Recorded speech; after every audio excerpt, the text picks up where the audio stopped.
another thing that I think that the internet has contributed to and how people travel is, turning travel into consumption, whether it's because you're there to eat certain meals or buy certain things, or even just to capture certain experiences. I think we've probably all been in that situation where, you get to an incredible site or some ancient historic monument and you're surrounded and there are people there who are basically just there for the selfie.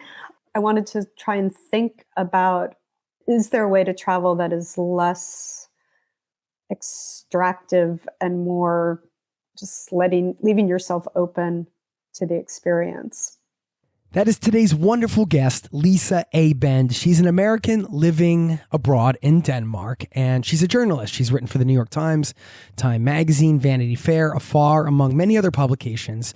And she has a new project. It's a newsletter on Substack called The Unplugged Traveler. And what she is doing is, quote, putting the serendipity back in travel, one offline trip at a time, end quote. The idea is that she is traveling through Europe with no Google research, no reservations, and she's just showing up somewhere and not using her phone at all and writing about her experience. And I'm including this in this month's batch of episodes, which are designed to help you kind of get ahead of the trends in the coming year, because I do believe getting unplugged, getting more connected wherever we are, whether you're traveling or just at home, is something that is trending in a very good way. I think, we all want to kind of get back to reality, so to speak. We realize that digital reality is not reality. We find ourselves buried in our screens all too often. So this project has a lot to unpack, and that's what we do in today's interview. By the way, you can check out her Substack over at unpluggedtraveler.substack.com.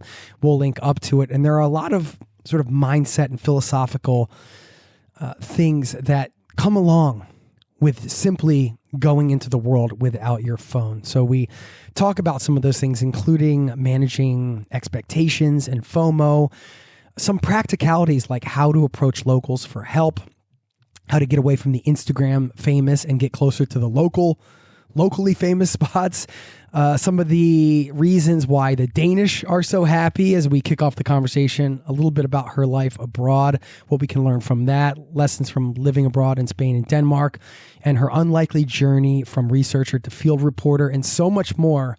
An incredible episode coming your way. Buckle up, strap in. Thanks for being here, and welcome to the Zero to Travel podcast, my friend.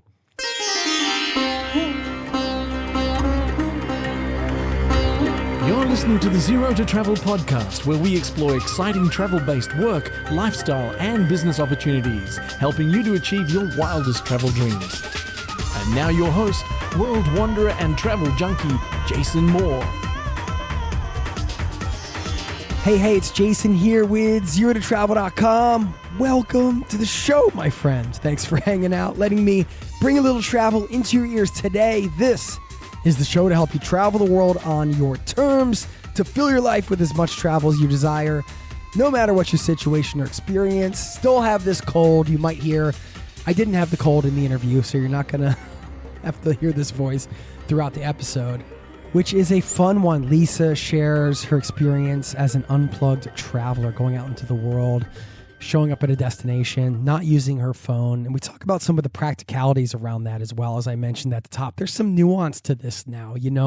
What do you do when you need an app for something and you don't have the phone? How do you kind of manage that? And so there are some practical things, but also huge implications from how you approach travel, how you are open to experiences, how you navigate a trip from a mindset perspective, not just from a logistical perspective. So a ton to unpack here around unplugged travel, and I'm excited to dive in. Quick, funny story. I met somebody at an event a couple days later, this interesting guy, David, who we've since met up, but I think this was a great sign for this interview because I was telling him about my podcast and we were just talking about different things. It was at a startup event in Oslo. And he said, "Oh, you need to talk to my friend Lisa Abend. She's doing this really cool newsletter about unplugged travel," and telling me, all the experience she has and all stuff. And oh my goodness, I just talked to her the other day. This is so random. So I felt like, all right, there's some serendipity there. That's a good sign. This episode coming your way is a lovely one. Hope you enjoyed the conversation. Stick around on the back end. I'll leave you with a nice quote and a bit of a challenge at the end of this one if you pay attention to that. And I'll kind of wrap up the episode with a further, more specific challenge for you coming out of this one. If some of this conversation kind of hits home for you and you're like, I want to try this out. Got some easy ways for you to do that. So hope you stick around for that. Thanks for listening. And don't forget, last thing, we have a newsletter over at zerototravel.com/newsletter. Sign up. It's free. I'm actually working on a project to help people develop a healthier relationship with their smartphones. And that's something I've been sharing in the newsletter. So it's stuff like that that's going on in the newsletter that you don't get on the podcast. If you haven't signed up, join the community over there. Thanks for listening, and I'll see you on the other side, my friend. Cheers.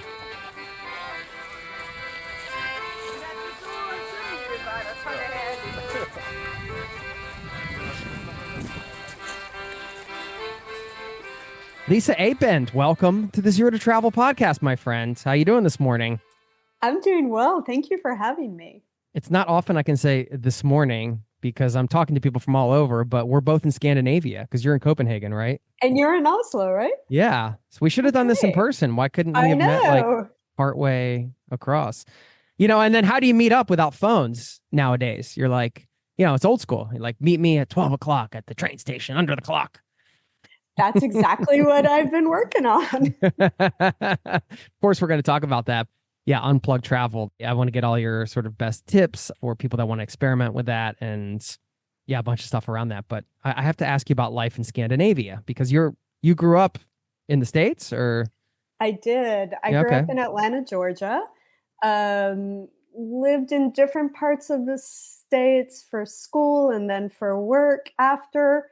And then about 20 years ago, moved to Europe. And I didn't actually know that I was going to be there for 20 years. At first, I was in Spain for about a decade, and then I've been in Copenhagen for about another decade.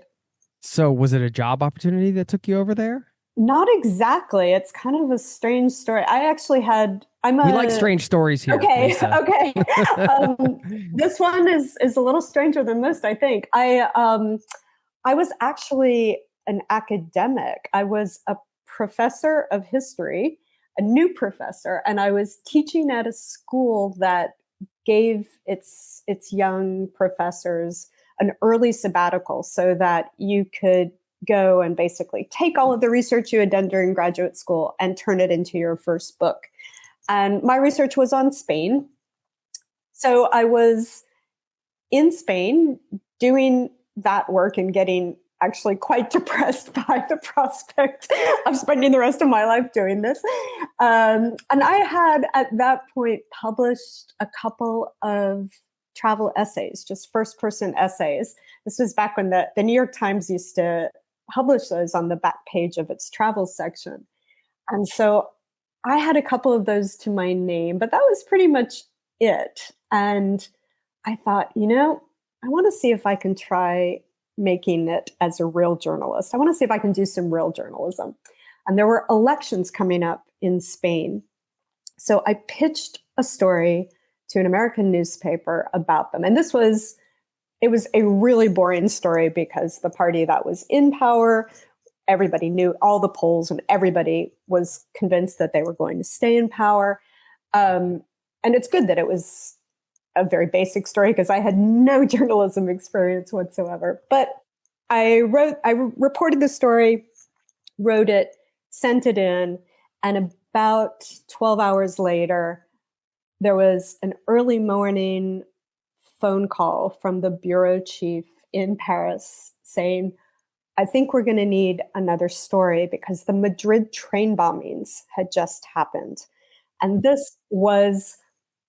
it was a huge, huge international story. It was the first major attack since 9/11. It was the first one in Europe.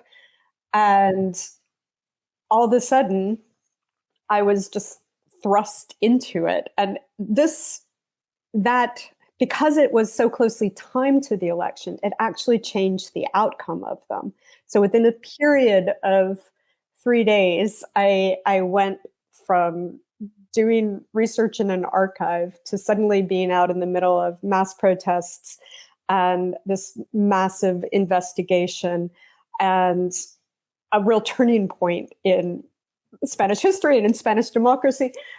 And it was incredibly intimidating and overwhelming, but it was so exhilarating to do that kind of work and to feel like I was having an impact somehow and trying to tell this story. And for the next few months after that, this was way more fun than a bunch of historical research, I got to be honest. So I just started freelancing, and there was so much interest in Spain at that point. And I was just writing stories for anyone who would take them. And I actually did go back to the US and taught for one more semester, and then thought, no, I want to go back to Spain and keep freelancing. And so that is how I ended up in Europe. So not only was that event a turning point in the elections in Spanish history, but a turning point in your career as well. It was. I guess. Yeah, because you just went from, I don't know what I'm doing, I guess I'm going to try this journalism thing and I'm going to write this article, to now I'm in the mix and it's crazy. And yeah, I mean, what a way to start your journalism career. It is. And to be clear, the attacks were, it was a horrific tragedy, and nearly 200 people were killed in them. And so it's a strange thing to have that be the moment where your career becomes the thing that you dreamed it would be, to have that as the turning point. But that is the true story. Yeah. But I mean, that's the job, right? I mean, a lot of journalists are out there covering these, difficult, complicated human tragedies because the rest of the world needs a more in-depth look at what's actually going on. And that's why you need people on the ground there. And going back to what brought you to Spain in the first place, why did you choose Spanish history? I mean, there's a lot to choose from. Right? There is. I mean, what was the connection there?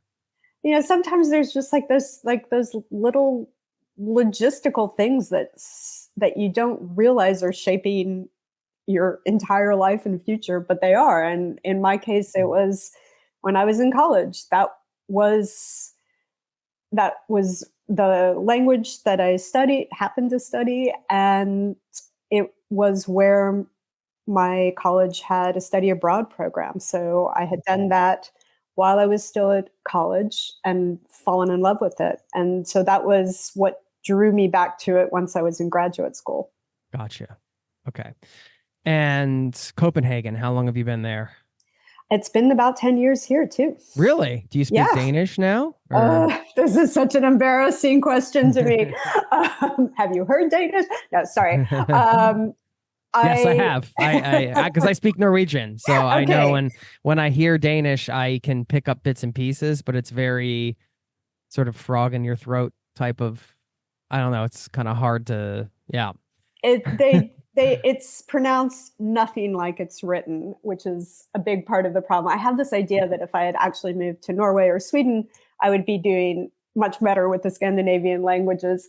I have not done so well with Danish, so I can understand a decent amount of it, but I'm not always so successful at making other people understand me. Well, I don't know how it is there, but it's hard here in Norway where I live it can be difficult to get into the job market if you don't speak the language. And you having been there 10 years now, was that difficult at all? I mean, I know you were doing freelance journalism, but are you still working for this nonprofit? Yeah. So okay. You're absolutely right. It is the same situation. When I moved here, though, I was just a freelance journalist, and I was writing primarily for American, a little bit for British outlets. So the language wasn't really an issue. And of course, as with Norway, or at least with Oslo, everyone in Copenhagen speaks absolutely beautiful English. So even for the reporting and that kind of thing, it wasn't an issue. But a little over a year ago, I did take a real job, and it is with a nonprofit. It happens to be a nonprofit that is very internationally focused, and there are a lot of native English speakers there. So that too, I've managed to get by. Yeah, we're getting to unplug travel stuff. I promise everybody listening. No. This is great. It helps me to understand a bit more about where you're coming from and a little bit about your background. And, also I'm curious because I'm an American living in Norway. And although Norway and Denmark are two different countries, Scandinavia, there could be some similarities within the Scandinavian culture. And I'm just wondering how you have found living in that culture. How has it impacted you or affected you or changed you or, yeah. It's funny because and this is almost certainly tied to the language issue. It's hard for me to ever imagine feeling like an insider here. And that is different than my experience in Spain. I do speak Spanish. So again, I think that has a lot to do with it. But I think that Danes they're very, and rightfully, I think, for many reasons, proud of being Danish. I mean, these are people who greet you at the airport with their flag and put it in their birthday cakes. So there is a very strong sense of national identity here, and a very keen awareness, I think, of the line between being an insider and being an outsider. And so I don't think I would ever feel like one of them. I know that a lot of people think that Danes are hard to become friends with, at least in a sort of deeper way. And that has not been my experience. But I do notice that the Danes that I'm closest to, my really close friends here, are ones who have spent a significant amount of time in the US or the UK, probably having lived there for a bit. So there's something there, I think, that can make it harder to sort of penetrate to a layer of feeling really at home. Yeah. It's interesting for me to hear that you felt like an insider in Spain, because I've talked about this with some other guests and just my own experiences that even with speaking the language at a fairly decent level, not great, believe me, but and I was talking about this the other day with somebody, like it's hard to ever truly feel you still didn't grow up there. You still can't get all the references, the pop culture references or the small turn of phrase in a conversation. That is true. But, there's something, maybe that's it. I actually really like that position. There was at some point when I was living in Spain that I realized I felt like I straddled this fence, that I knew the country and the culture about as well as an outsider could, as someone who was not born into it. But the fact that I still had that distance allowed me to notice things, or oftentimes to be delighted when I did learn some new reference and figured out what it meant or where it came from. And so there was actually, I think you're right. I should probably adjust what I said before. It wasn't like pure insiderism. I wasn't truly Spanish. I just I felt close enough to it to not feel any alienation from it, but still enough distance to have a lot to learn, which is a pleasurable thing for me, if that makes sense. Yeah. Well, it's more maybe more relaxed in some ways. It's hard to pinpoint. I know. I mean, I think about this stuff a lot, being somebody who lives abroad. You know how it is, Lisa. It's like, Yes. it's just always, it's like part of everyday life. So you can't, it's not that you sit around thinking about, your cultural identity all the time, but sometimes it just comes to the surface in strange ways just through your daily interactions, Absolutely. Like Just, that time when you realize you're at the grocery store and you realize everyone's staring at you because you haven't put down the divider between your groceries and the other person's groceries on the belt. And it's such a small thing. how but dare you, Lisa? How dare you? Believe me, it was traumatic when I realized. But yeah, there are all of these little reminders that pop up when you're not necessarily prepared to be reminded that you're getting something wrong. Or they come over your house and they see you putting peanut butter on your banana, and they're like, "What horrified. are you doing?" That's disgusting. Yes. Yeah, and maybe there's an element of maybe in Spain. I don't know. I'm just speculating, but maybe you could say in simplistic terms that it's just maybe it felt a little more like home in some ways. It was a little more of a comfort.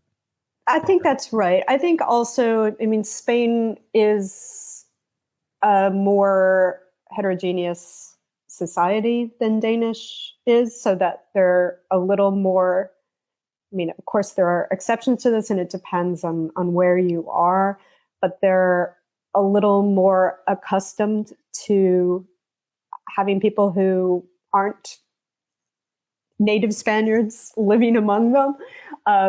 And that is, I think, a much more recent phenomenon in Denmark. And it also, I noticed this with the language too, that part of the reason why I think I have problems speaking Danish is just a lack of confidence, because when I do try, I would say probably 95% of the time I'm met either with a what? They just don't understand. There isn't, they're not accustomed to hearing Danish spoken with a foreign accent. And so it doesn't get through to them, or they just switch automatically to English, which is incredibly polite and nice of them, but not necessarily the best thing for my language skills. So if you feel, because I get the sense that you're like, okay, yeah, this is a cool place. I'm here now. I'm not sure if we're just meeting for the first time. I don't know if you have, certain ties there that are keeping you there, or, based on everything I'm hearing, is it kind of in the back of your mind where like, it doesn't sound like a place you're going to be forever. And does that mean you're thinking about what's next, or it's a really good question. I really do, despite feeling like I'll never quite fit in here, I really love living here. And and I imagine that there's a lot of similarities for you with Oslo. There's so much about whatever you want to call it, the Scandinavian model that makes life really pleasant in these places. And whether that is, something really big like a welfare state that works, or a small thing like riding your bike to work every day, which sort of injects this little dose of pleasure into just this routine. I do really, really love living here. So I don't have any other place in mind right now that I want to go to, but yeah, I guess it's just an open question for me. Okay. Well, okay, here's a question, because Denmark famously always at the top of the list of the happiest countries in the world on those indexes when they come out.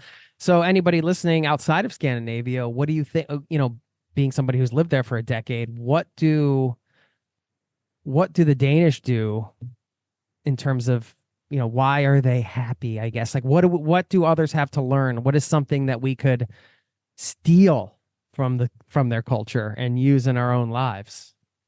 I'll tell you two things. That's appropriate cultural appropriation. Right. I call that. Right. Yeah. There we go. Two things that I've noticed that do just like really contribute to your outlook, I think. And one is that social trust. There are all of these examples that if you come as an American, you are astonished by, like the fact that they leave their babies outside in strollers while they go in, or in prams while they go in and have coffee, or even go to a movie, and everyone knows that the babies are safe. That level of trust in one another is, to me, it's almost impossible to overemphasize how that contributes to a sense of well-being. And the other thing, and I think it's related, is that to a greater extent than I've seen anywhere else, I feel like the government actually has its citizens' well-being in mind, and that it expresses that support for well-being in small ways, but that I kind of sometimes can't believe that there's government support for it. Like I remember a few years ago, there was this massive field on the edge of the city, and this is hectares and hectares of land that had been, I think that there had been some kind of factory there, and it had been used for industrial purposes, and then that had been torn down. And they wanted to convert this land to a forest. But to be able to do that, they needed to rebuild the soil. And the best way to do that, they decided, was to seed it with wildflowers. And so for a couple of summers, this massive expanse of land was just blooming with these incredibly gorgeous wildflowers, and the city encouraged anybody to come and pick them. And just like that little thing, like what city in the world does that? That's such an amazing thing. And it was this incredible scene of hundreds of people every weekend showing up with like their little baskets and filling their bike baskets with these beautiful flowers, just because the city thought it would be nice. Sounds very Danish. It was very Danish. No, it's interesting. Yeah, the two things, social trust and the government, are actually, if you're looking at social trust, let's say from a societal perspective, like you're talking about, those are two things that really, like, an individual has no influence on, right? You could say, well, we have influence on the government, but by voting, but we know, some of these countries, there's corruption and all that kind of stuff. So in some ways, some people that are, the things you highlighted, if they're lacking in those, they almost need to relocate to a place that has that environment if they want to have that sort of pleasant feeling that you're describing in a way. Yeah. I mean, there's got to be other ways to happiness too. I know, but it definitely helps to have those kind of big picture things. Yeah. All of that informs like the daily lifestyle, which is what it comes down to, right? But Absolutely. And I mean, I can give you another example, which is like, because I do think that biking plays a huge role in this, that since that is the major form of transportation, and it's also the most efficient form of transportation, that you're not, you're spared for the most part that, for me, very unhappy experience of having to spend hours each day in traffic. But on top of that, do you know what a desire line is?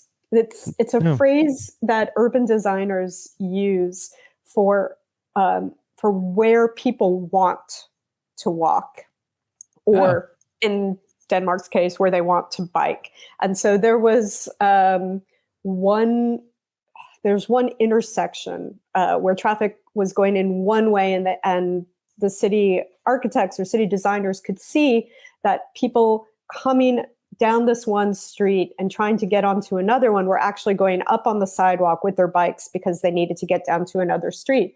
And so after observing this enough, they just built a new bike lanes that allowed people to basically go against traffic, because that's where their desires were taking them. And so again, like that way in which people, like the city, is actually responding to its citizens' needs and wants is to me pretty inspiring, and also I think a reflection of that commitment to well-being.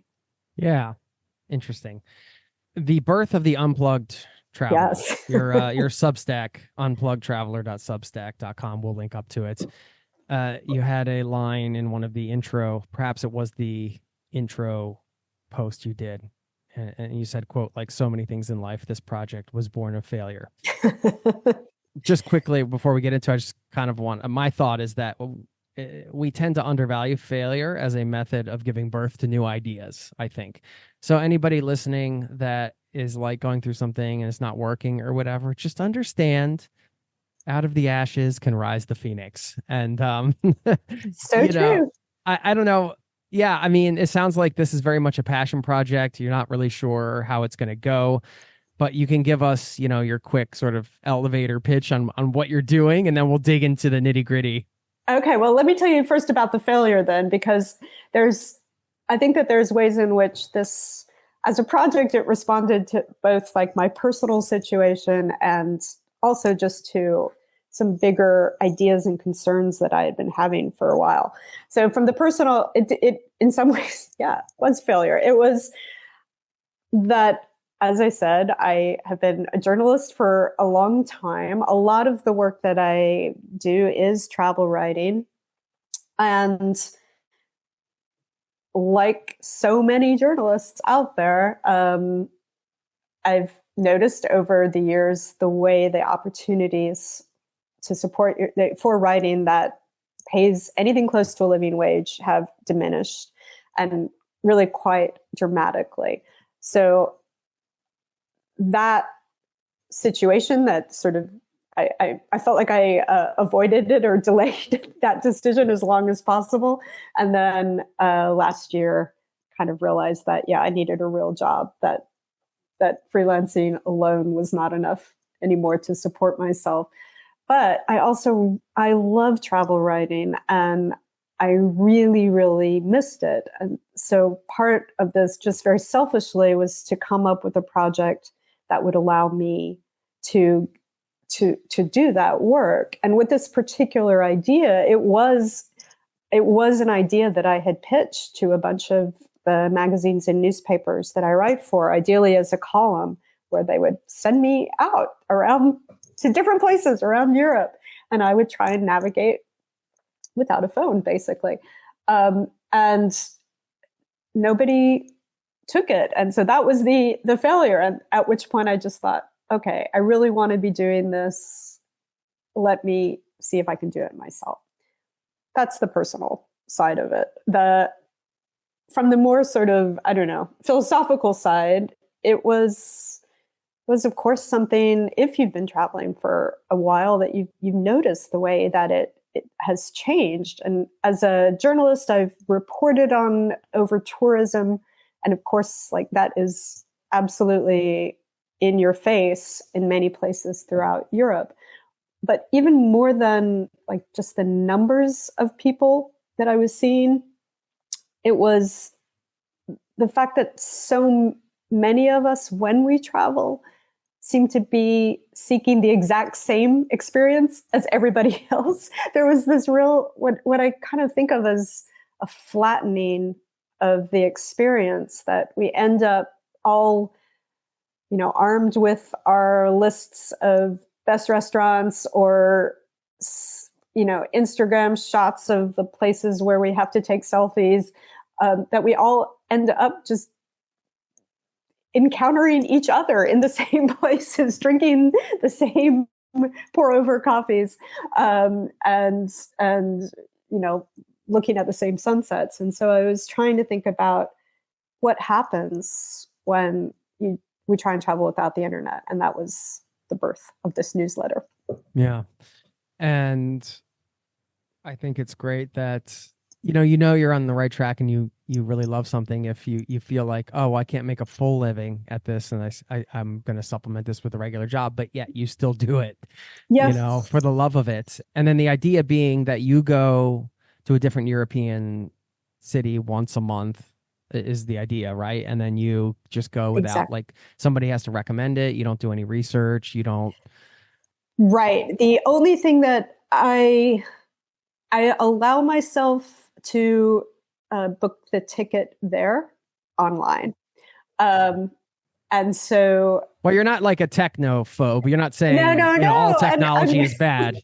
You're trying to No, not at you're all. trying to enrich your travel experience or perhaps, Exactly. yeah, make it a little more unique.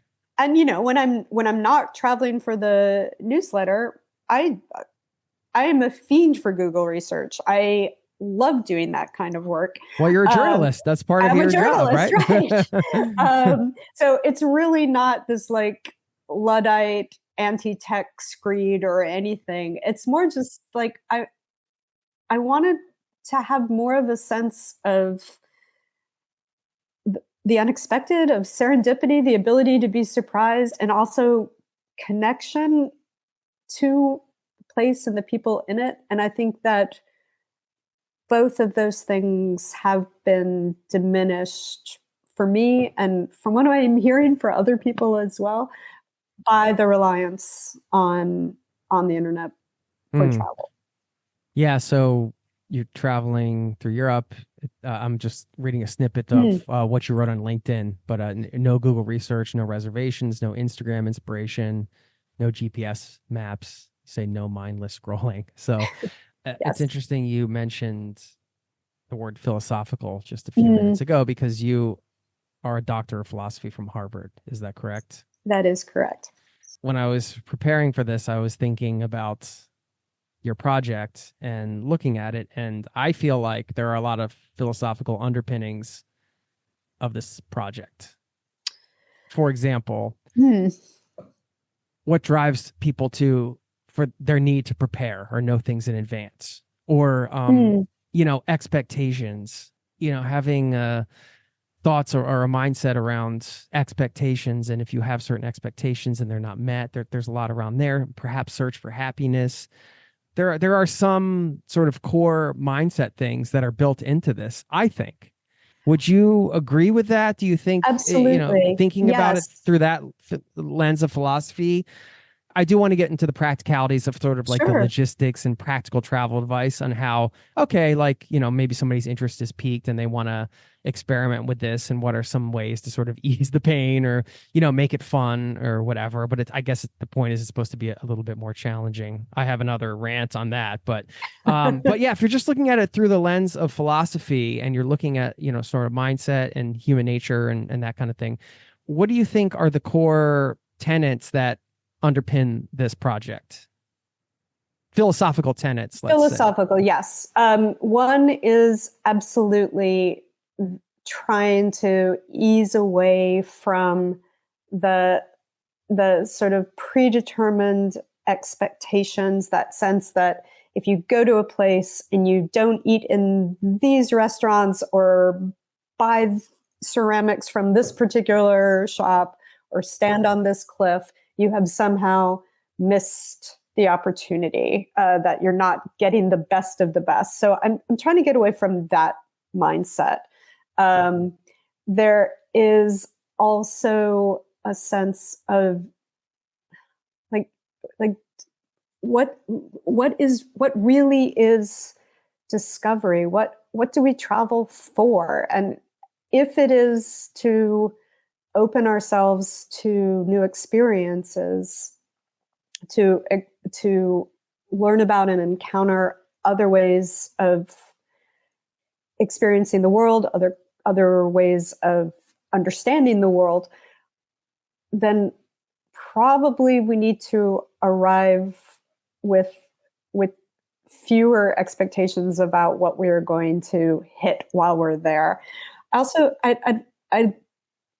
another thing that I think that the internet has contributed to and how people travel is, turning travel into consumption, whether it's because you're there to eat certain meals or buy certain things, or even just to capture certain experiences. I think we've probably all been in that situation where, you get to an incredible site or some ancient historic monument and you're surrounded, and there are people there who are basically just there for the selfie. And so I wanted to try and think about, is there a way to travel that is less extractive and more just leaving yourself open to the experience? And serendipity that comes And along with that, serendipity. I guess. And serendipity. Yeah. The Yes. question, that's a powerful question. What is discovery? What does discovery mean? I think you said. And if you're about to go on a trip and you're asking yourself that question, I don't know, that could bring up some interesting answers, I would say. You know, it doesn't mean you don't go to see the Eiffel Tower in Paris. No, absolutely not. But imagine what it's like to come across, because it wasn't the Eiffel Tower, but to come across this, what is an important monument for a place, and not even have known it existed, and to just open the door and find yourself. This happened to me in Karlovy Vary, which used to be called Carlsbad, and it had this whole, it was this real center for spa culture, like medical spa culture, during the 19th and early 20th centuries. And I walked into this like very grand looking building. I walked up to it and had no idea what it was, and just like pulled on the door, and it happened to open, and I walked into it, and it was the imperial baths, which had been specifically kind of built for the German emperor's visit at that point, and has since been turned into a kind of museum about what the spa culture was like. And, you know, if I had done even the most basic research before, I would have known it existed, but I didn't. And so it just like, that has been like, I think one of the greatest surprises and lessons to me about traveling this way, is the way it turns everything into a discovery. It's really quite wonderful. But on the flip side of that, you have to be willing to miss that. Exactly. Right? If that was one of the best parts about your trip, then you would have, but you can't say you would have missed the best part about your trip, because perhaps you would have stumbled upon something else that you wouldn't have known what you were missing. Right. Yeah, this is where and I still might have missed, who knows what I missed. Oh, there. Sure. I mean, you always miss stuff. That's the thing. That gets back to, I mean, another sort of another one of the kind of philosophical aspects of this is like, what does best even mean? And that, you know, as somebody, in addition to writing about travel, I write a lot about food, and I've seen the way that rankings, or these lists of best restaurants in the world, I've seen the way that has changed, not just the restaurants themselves, but the way people travel for food, for example, or to experience certain restaurants. But, you know, when you think about what the meals are from your life that stand out in memory, could you say what was the best, and how much of the best was about what you were actually putting in your mouth, and how much of it had to do with the people you were eating with, or the mood you were in, or the way the service was, or just the weather? Who knows? And so, like, I think there is something about this kind of travel that, like, it forces you to try and turn that part of your brain off that is constantly ranking things, or trying to figure out if different experiences meet some kind of standard that you yourself probably didn't set. That's the key. If you're comparing and contrasting and trying to measure up different things, that, like, trying to eliminate that's a huge mental hurdle to jump over. It's super hard. I mean, at the core of this is, I would say maybe the number one thing that might be, I don't want to say holding people back from doing this more, but just sort of as a driving force of humans to not want to miss out, the FOMO thing, right? At its core, it's like, you know, this comes down to like the fear of missing out, the FOMO. And, you know, because travel is one of those things where you and somebody mentioned this on the show and I never forgot it. It's like one of the few purchases you make that you don't know exactly what you're getting. Yeah. If you think about it, right? Yes. I mean, you get like a plane ticket or whatever, but you don't really know. Yeah, unless you buy a package tour or something, then you know exactly what you're getting every day, to an extent, but you still don't know. There's still like, it's not like buying a purse or something and then you know what you're getting, you have it in your hands. And so people want to, like you said, extract value from their investment. Perhaps they want to maximize their trip. But this comes down again. That's why I kind of wanted to bring this through the lens of philosophy and you having a PhD in it, because doesn't this really all come back to like how you're thinking about going into something like this? And if you're able to let go of FOMO or some of these, more sort of inclinations that we have? Yes, absolutely. I mean, one of the first places that I went for the newsletter, and this was intentional, was Bologna, because Bologna is known, its whole identity, not whole identity, much of its identity comes from its relationship to food. It's where bolognese sauce comes from. It's where lasagna comes from. It's the region that Parmigiano and prosciutto come from. And so it's always had this really intense relationship to food.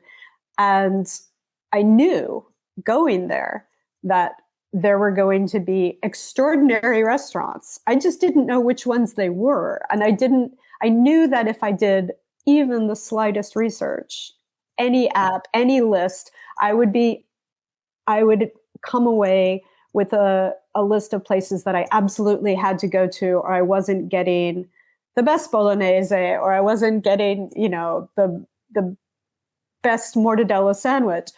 And I felt it when I was there. Every meal I would feel this slight anxiety I'm of missing out. Exactly. Is this really good? What am I missing here? But it's a muscle, where you just have to train it to think, actually, I don't know if this is the best bolognese, but it's pretty darn good. And I'm really enjoying eating it. And it's just like, it's just something you have to practice at.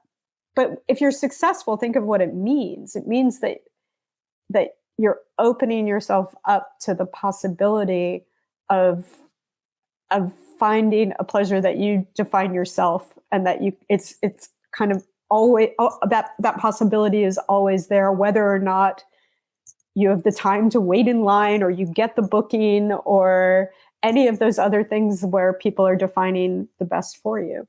Yeah. And you write about food, and anybody listening might have their own version of that. Like maybe it's not food for them, but maybe it's, seeing the best museums or whatever. Absolutely. This is something we can all experiment with. Like we don't have to do a whole trip like you're doing, Lisa. Or you could be on a trip and do this for a day, experiment with these mindsets or experiment with this sort of approach. And I'm sure there's a lot of people out there doing it, right? But absolutely, it's just, that's what the point of this podcast is let's have these conversations. Let's just let's talk about this stuff. I don't know, as we're talking through it, I'm thinking about, we've focused a lot on the sort of the challenges, like the FOMO and managing expectations and things like that. But the opportunities are abundant. Like you have the opportunity to practice, let's say, like some version of mindfulness, right? Like you're there, you're in the restaurant, and like, I'm just going to be grateful. I'm going to appreciate the bolognese I have in front of me. This is exactly what I have. This is where I am. And let me just, be grateful for what I'm getting here in this moment. Love the bolognese you're with. That'll be like the tagline. There you go. There's your t-shirt. You can get it over on the Substack,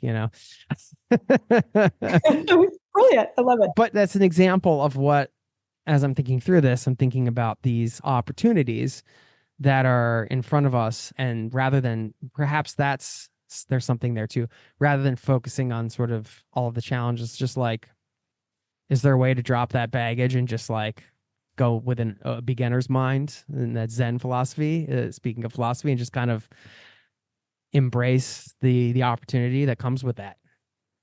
Absolutely. I think there's also, one thing that we haven't really talked about, but there is something about like putting down your phone that opens up the possibility of more connection with other people.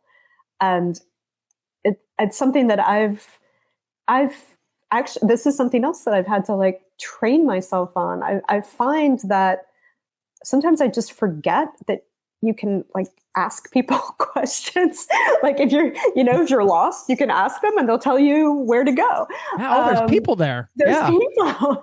And like when you start thinking about that, you realize that,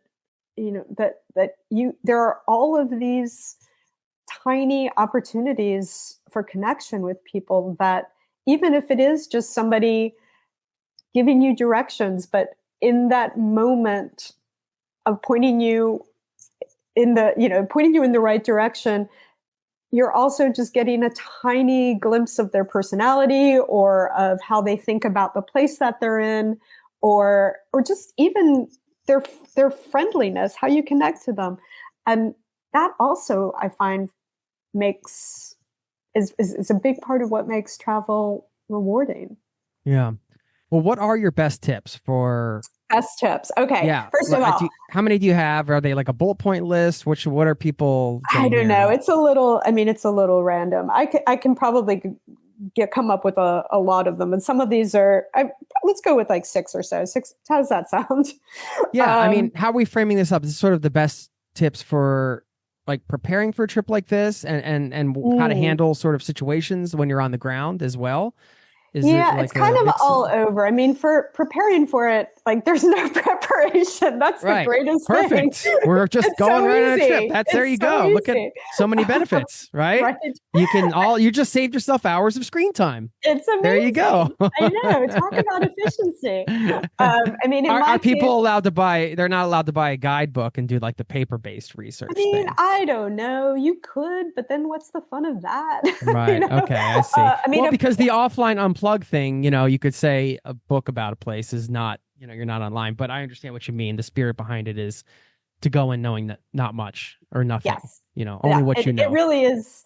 I mean, another thing that I've loved about this is like, there always comes a moment, because usually all I'm doing is just like walking everywhere, but there always comes a moment where like the place, the city, like how it fits, you get a sense of how it fits together, and it's almost like solving a puzzle in a bit. Like things kind of click into place. Oh, that neighborhood is actually near that neighborhood. Okay. And that because you're actually paying attention to where things are, you mean? Exactly. So that's pretty fun.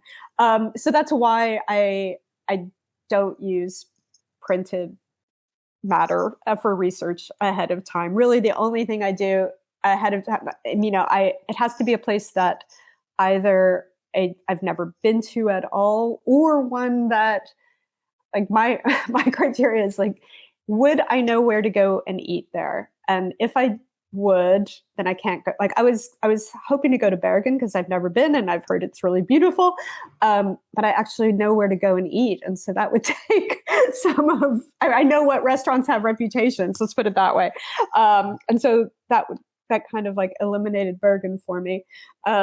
So I just kind of start with that. And then I use the everywhere function on Skyscanner and like see where I can get to for not much money that I've never been to before.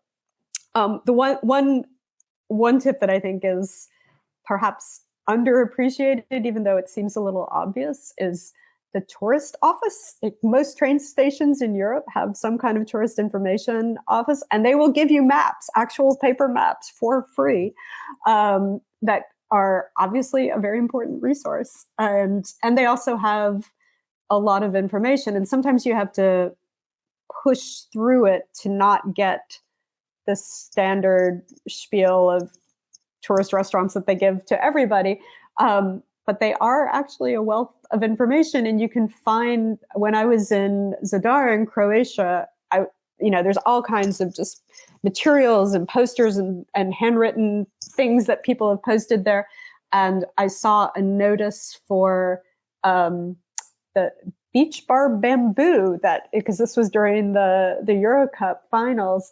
And there was a match being held, or during the Euro Cup, this bar was was going to have a large screen TV out, and they were having like special street food festival.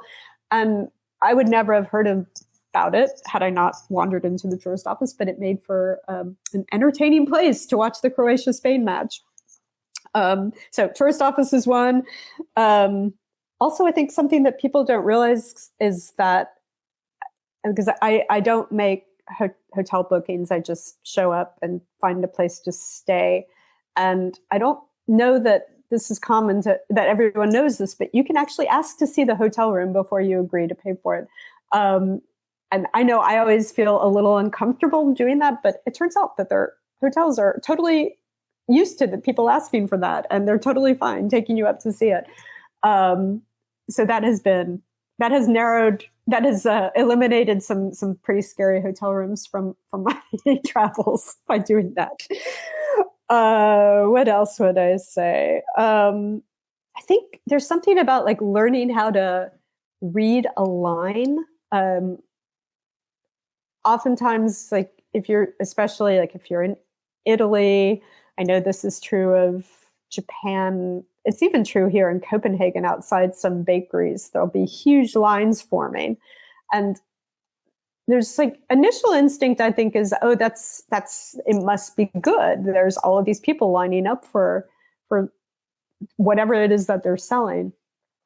But I think it's worth like paying attention to who is in line, and if there are a lot of non-natives in line, that's probably a place that is Instagram famous more than locally famous. And that doesn't mean that it's bad, but it means that it's a certain thing. And if you're trying to get away from that kind of traveling, you might want to go someplace else. I don't know. I feel like the other ones are things that I've already said. Like, well, how about approaching strangers? What's your vibe there? I mean, first of all, like, and I think this is something that because I consider myself a relatively shy person. And so when I became a journalist, it was something I really had to work on to be able to go up to people on the street and interview them. But, you know, this thing you learn really early and fast, and is, I think, universally true. People love to talk about themselves. So if you can engage people in a conversation about their jobs, about what they're doing, about their city or how they relate to it, they will almost always like grasp the opportunity, even if they initially seem a little gruff. Asking people, you know, if I had an experience also in Zadar in Croatia, where there's these men that are called boatmen because they row people across the narrowest part of the harbor. And they've been doing, apparently this is a job that is passed from father to son, and there are families who have been dedicated to this for 5 or possibly even 10 generations. And I stopped, I rowed the boat, but then I asked the boatman, I wanted to find out more about the job. And at first, you know, there's often like some kind of initial resistance, but if you just like are polite and sincerely interested, people will open up. And he definitely did. And I learned all about his family and about how he's worried because all he has is girls and he's not sure that they're going to want to take on the job. And also got a bigger picture of how tourism has changed the city and how it has affected his work. And it was just like a lovely exchange that, you know, maybe we only talked for 15 minutes, but it kind of proved to me that truth, that if you are sincerely interested in what people are doing, they almost always take pleasure in explaining it to you. You take these trips on your own? Mostly, yes. Sometimes okay. I've met friends. I keep having friends volunteer to come with me, so maybe I have to try that. But yes, but you know, they have to like take an oath that they won't use their phones either. Yeah. Well, because I wanted to ask, because fair question, especially for solo female travelers, that we get a lot of safety. You want to Yes. like kind of prepare yourself, make sure you're not getting into the dodgy taxi cabs and things like that. So what's your advice there? Yeah. I don't want, I don't want to downplay what are very real concerns and very real experiences. However, at least within Europe or most of Europe, I have found that just a simple kind of confidence and being aware of your surroundings. And yes, you get approached by people that might seem a little sketchy to you. And I think not being afraid to step away from that or to end those conversations. But I increasing, I mean, it's been a long time that I've actively worried about that, I think, because I do feel like and of course these things are always out of your control, but I do feel confident in navigating different places. Yeah. And people, I mean, anybody listening they can have their own rules in order to have this experience. If they need to, you're like, all right, allow myself to research, Yes, a little bit of safety tips and maybe neighborhoods to avoid and thing. I mean, this isn't, it's not. Yes, absolutely. And I remember on the very first trip that I took for this, I was in Hamburg and I got lost. I ended up being out much later than I expected because it was actually Easter and I ended up I came across this midnight mass service and I went to that. And so I was walking back to the hotel quite late and I got lost and I had this map, but I somehow couldn't orient myself with it. And I did have this moment like, oh, I should probably, I thought I could ask somebody, but like going up to a strange man on the street at that hour did not seem like the best tactic. And so I decided, then I remembered, oh, there are taxis. And so I started walking toward a busier street where I thought I could hail a taxi and I was just going to take it to the hotel. But as soon as I got down to that street, I recognized where I was and I was able to orient from there. So, I am aware of those things and I do take certain precautions. But I also think there's something to not being excessively afraid. I mean, it's been striking to me how many people, when they hear about this project, have responded with, "Oh, aren't you scared?" And fear has never, like, that's just not really a factor for me in it. Sometimes I can get annoyed or I can like expect that maybe I won't be as comfortable as I thought, or I'll end up I'll get lost or something like that. There might be complications and hardships, but I don't, for me, like the negative, I don't really feel a lot of fear around what might happen. Yeah. Well, yeah, it sounds funny because, the first iPhone came out in like summer 2007. Before you could say, I mean, they had other quote unquote smartphones before that. That was really the one that kind of blew it up with the apps and everything. Yeah. I mean, you could say, that's not that long ago. So before that, we used to call this just travel. Travel. Right. We just called this travel. Exactly. Like this was travel. And exactly. I mean, I'm not trying to, try to be a purist here or something like that. So it just be like, those were the days, I mean, certainly there are a lot of conveniences that come with the smartphone and modern day travel. But the reason why, or one of the reasons why I also wanted to have you come on and talk about some of the logistics on this, because it seems simple, but like, oh, we're just turning it off and going back to travel the way it used to be. But there is some nuance to this with logistics. Like, I mean, I remember I left the house, where I live without my phone to go downtown one day. And I just forgot. Oh yeah, I had like the kiosk was closed where you could buy the subway ticket, and then I needed an app to buy a ticket, and I didn't have a phone, so then I had to like just ride the train illegally, which was fine. I didn't get caught, but you know what I mean? It's like that kind of stuff where you like download the app, you're like, oh, and Yeah.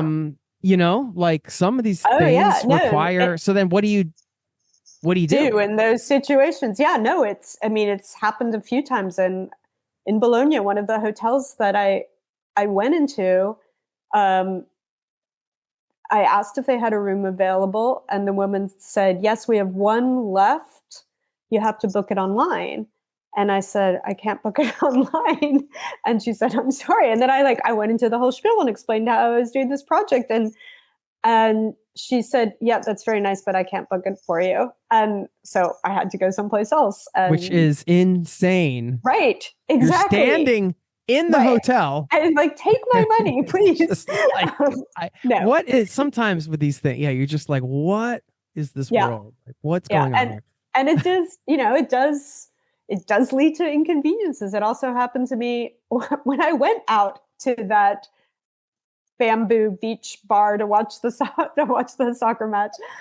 It was quite a ways out of the city, and on the way back, I thought I would be able to take a taxi, but there weren't any because there was this major match going on.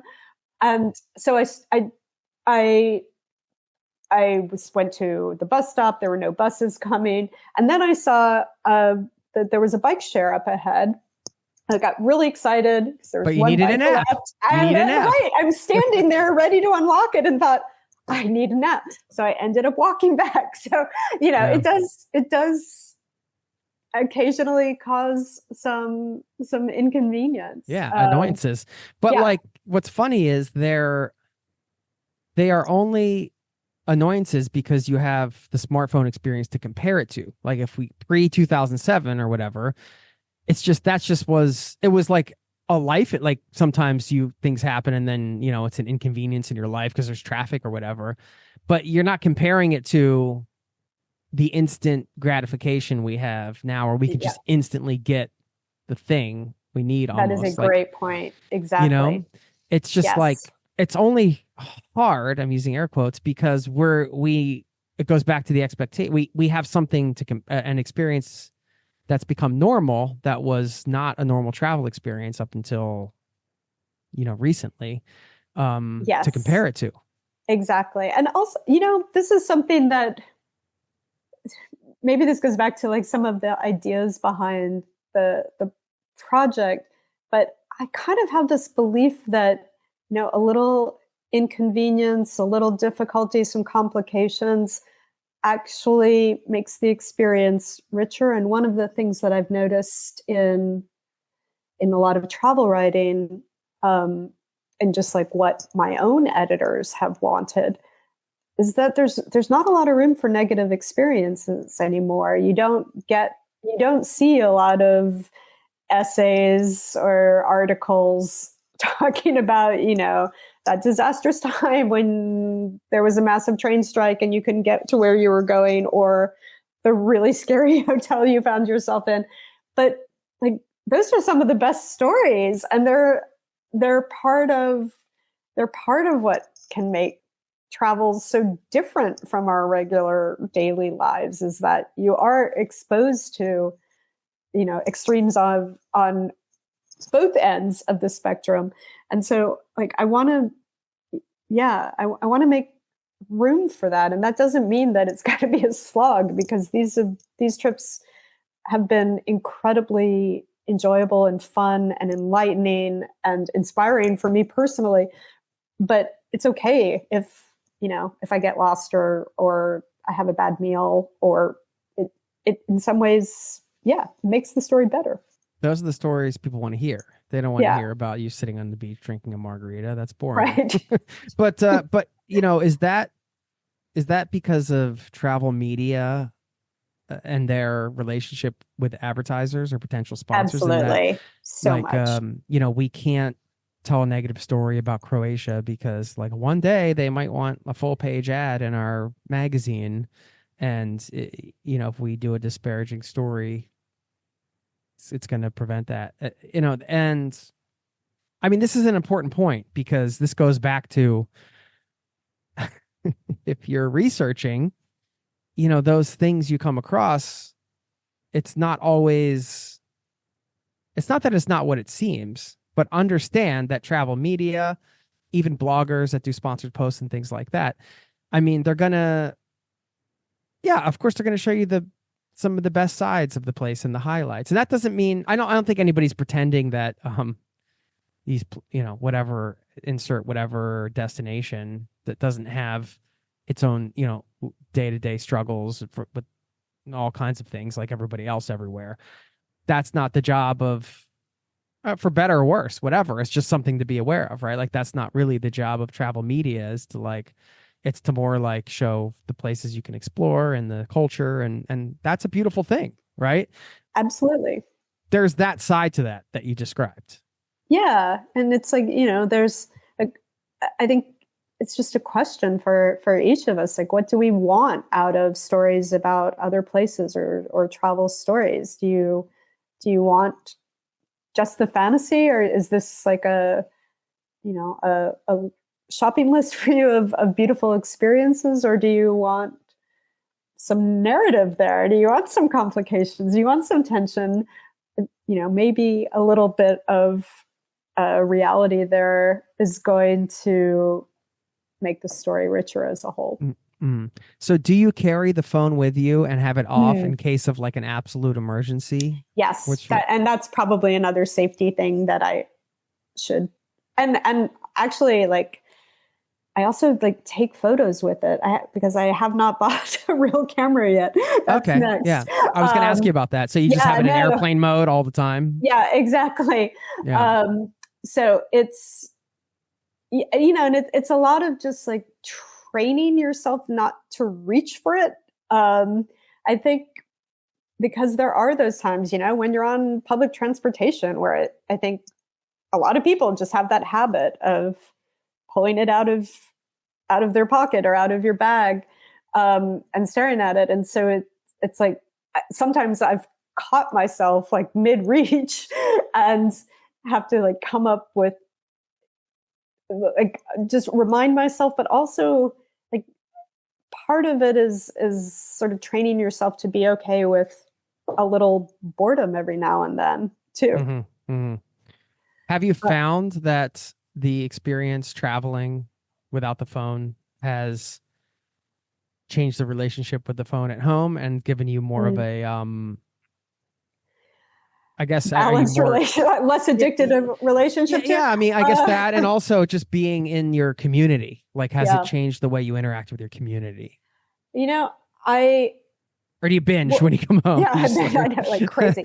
No, I do. Like, I actually do make a point now of not using it on the subway or when I'm on the metro here in Copenhagen, and just like observing around me, because that can be super interesting as well. It might not be that like same immediate serotonin dose to the brain that, scrolling through Instagram is. But you can kind of see and learn all kinds of things just by looking around you. And so I do find myself doing more of that. And even when I'm traveling for other purposes, like just this past weekend, I was in Malmö to do the reporting for a story that I'm actually having published. And I found myself, and like there was no obligation for me. And in fact, like doing research was going to mean I did a better job on this story. But I did find myself just like not pulling my phone out for long swaths of the day, just because I am finding this way of traveling super fun and rewarding. Yeah, I think these experiments are worth it, even if it's a short-term experiment, for the long-term relationship you have with your phone, which sounds strange. Like, who would ever think, years ago we talked about our relationships with our phones, right? But it's come to that. It's so funny. I just, someone who read the newsletter, but is herself a travel writer, got in touch with me and was telling me about how she had written a story probably around 2007. She had published a story about imagine what it would be like to use your phone. Only use your phone. I saw that comment. For everything, yeah. right? Yeah, she even registered like a domain, like use my phone for travel or something. Exactly. Like, how novel. Right. Wow. Who knew, right? Yeah. Right. It's crazy. And, you know, your point on the subway thing, or just like the public transport, looking around, it's like, it's so easy to kind of forget how insane and amazing this world is. I mean, not to get too sort of existential here, but we're on this floating rock with, you know, whatever, the closest star, like almost 5 light years away or something. I mean, look around us. It's, there's plenty to see, you know. Before I let you go, I'm going to ask you a bunch of very, complex and deep philosophical questions. Okay. I'm a doctor of philosophy, you know, so we'll end on a light note. Oh, great. Good. Speaking of that, why is there something instead of nothing? Why is all this here? Come on, give us the answer, Lisa. You must have written about these things at Harvard, I'm sure. You know, my degree was in history, right? Okay.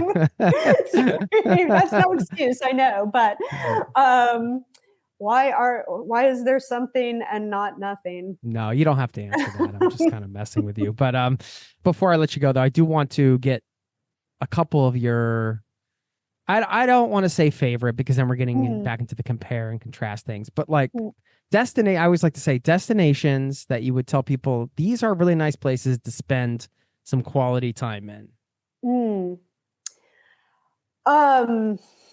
Okay. Well, first of all, I'm going to counter that a tiny bit by just saying another thing that traveling this way, that it has opened up for me, is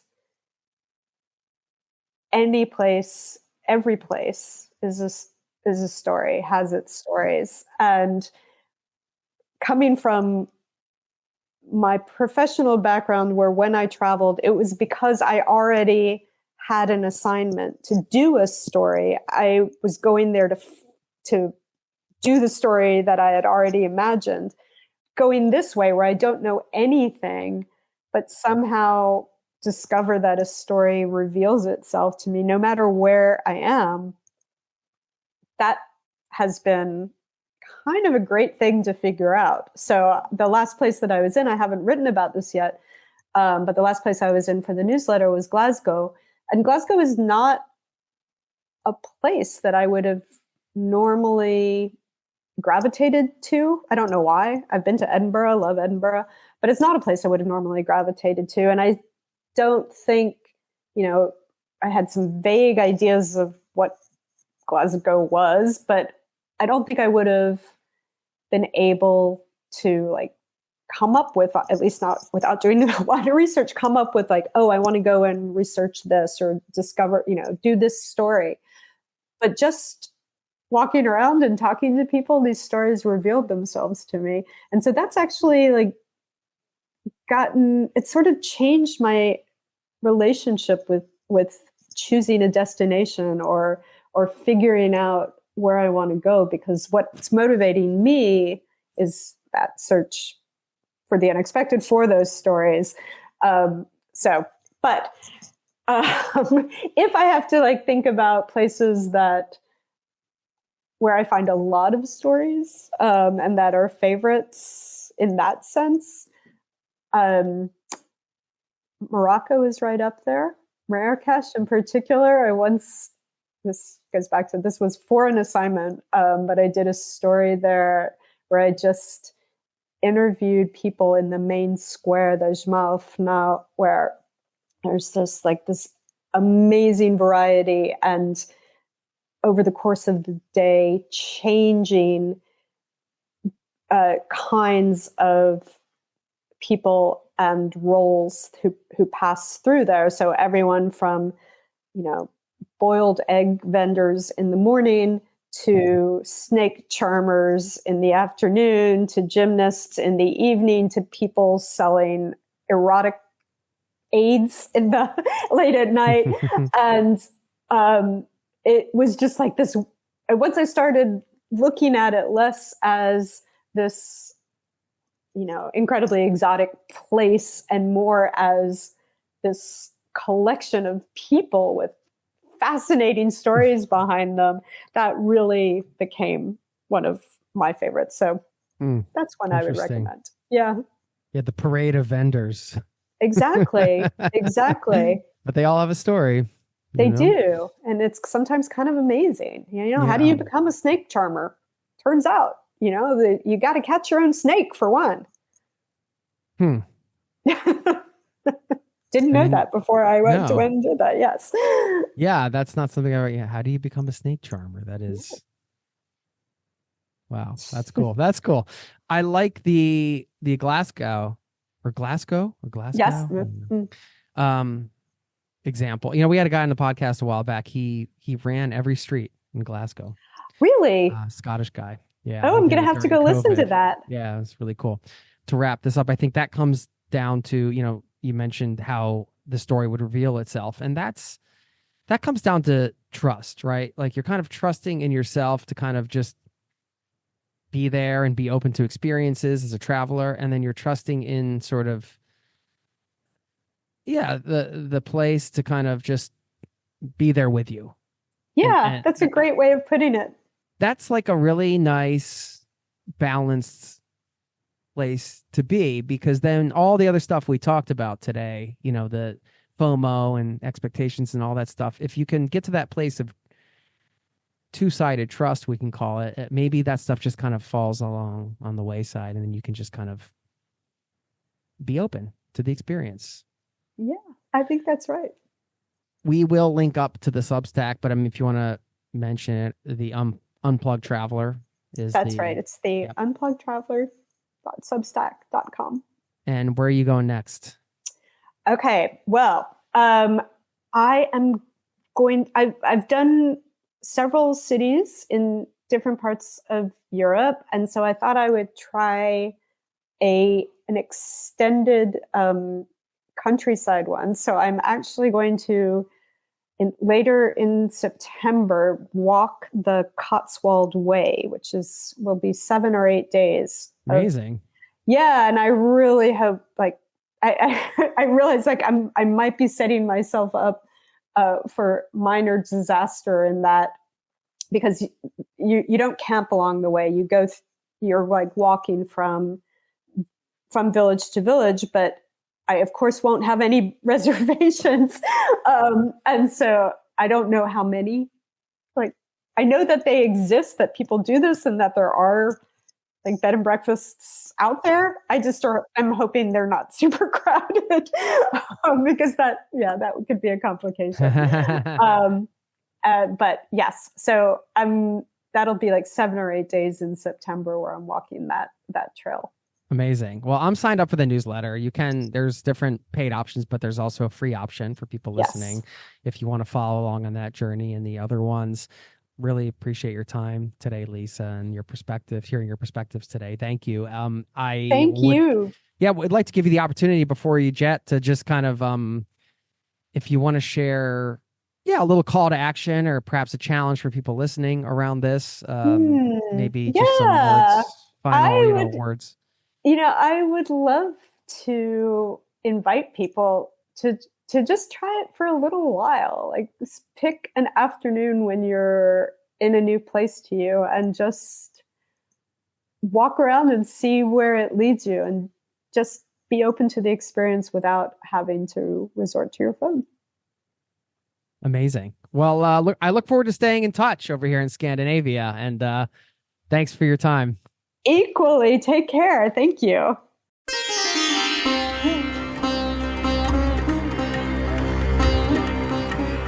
There you have it. Thank you once again to Lisa for stopping by the show. Of course, we'll link up to her Substack. It's unpluggedtraveler.substack.com. Check it out. I'm signed up over there, and I've been enjoying following along. And, you heard me share the story in this episode, just leaving my house for the day without the phone, how I ran into some issues. maybe I could have been better prepared and thought about some of the things I use my phone for. And you heard Lisa's challenge at the end, and that's what I'm going to do. I'm going to summarize this with a quick call to action for you. Wherever you are, just leave without your phone for a few hours. And if you want to do a little more thinking about it than I did, if you haven't done that in a while, you probably have done it. I mean, we've all done it, but it's just, I feel like it used to be more commonplace. We didn't really always have our phones with us. It was kind of just, sometimes we would just leave without it, but now it's just like attached to our pockets. It's always with us. And I find taking my daily walks without my phone to be liberating and freeing, and just even not having it in my pocket cuts down on sort of the trigger of just grabbing it, all these things. So if you haven't gotten out of the house and explored, with the traveler's mindset without your phone recently, go ahead and do it. Yeah, like I said, with the traveler's mindset, to go out and, like Lisa said, just kind of discover a place and be open to experiences. Even if it's just a few hours, you never know what you're going to find. So I hope you get out and do that. Let me know if you do, by the way. I love hearing from listeners, and you can get in touch anytime. You can sign up for our free newsletter over at zerototravel.com/newsletter. So I'll leave you with that challenge and this quote to wrap things up. This one from Robin Sharma, who said, quote, "The activity you're most avoiding contains your biggest opportunity." End quote. Thought that was a good one to finish this up. Thanks so much for listening, for being a part of this community. And until next time, peace and love to you and yours. Cheers. This podcast has been brought to you by zerototravel.com. Ideas and advice to make your travel dreams a reality.